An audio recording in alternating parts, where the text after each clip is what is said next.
Hey there, it's E Squared Photography. I'm Erin. And I'm Emily, and we are here to keep things simple and fun.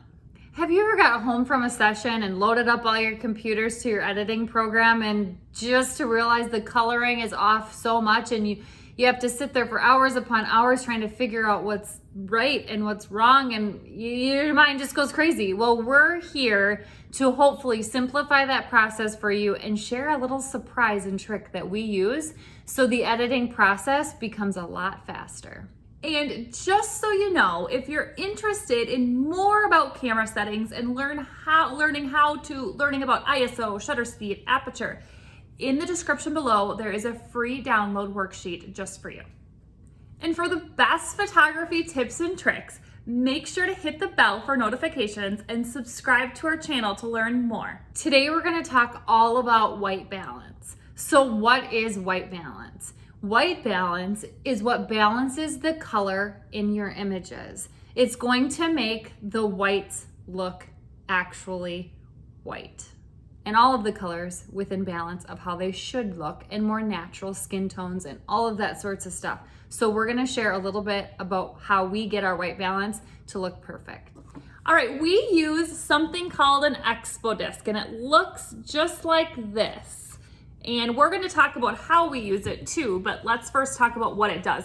So you actually put it on your lens like this. Some tips before we get into what this is: if you're interested in buying an Expodisc, we've linked the one we use in the description below. And we recommend in buying one, the size of it doesn't matter. Well, it does, I guess. You want the largest size that they have. You don't want one too small, because if it's too small, it's not going to fit over your lens. All lenses are different, but if you have one that's the largest, it's going to work just fine. So what is an Expodisc? It is a tool that corrects white balance so you don't have to in editing.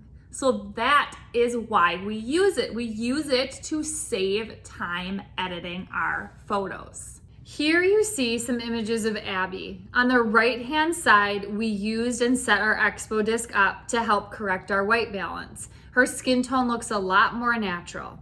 On the left-hand side there, you can see more blues in that photo, and the white balance is not corrected as it should be.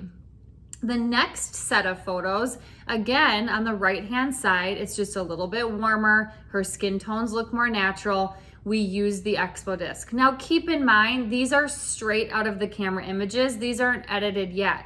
But the right-hand side, again, looks a little bit more natural because we corrected our white balance with our Expodisc.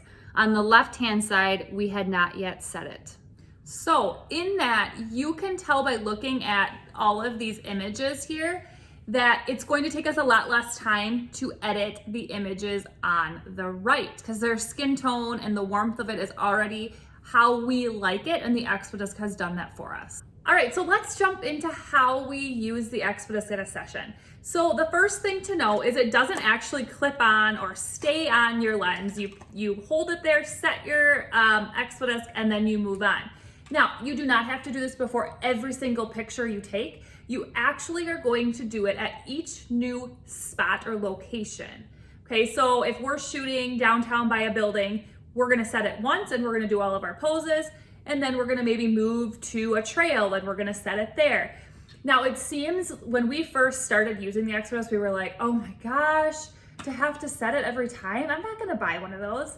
Well, it actually is way easier, and it's just a habit now than we had thought it was going to be. So to use it, let's say I'm going to be standing here and I would never take one this close of Erin because that would be crazy. I'm gonna be standing here taking a picture of Erin, okay? So what I'm gonna do to set it, which you're not gonna set it right here where you are, you're actually going to go, stand next to, I'm gonna stand right next to Erin to set it.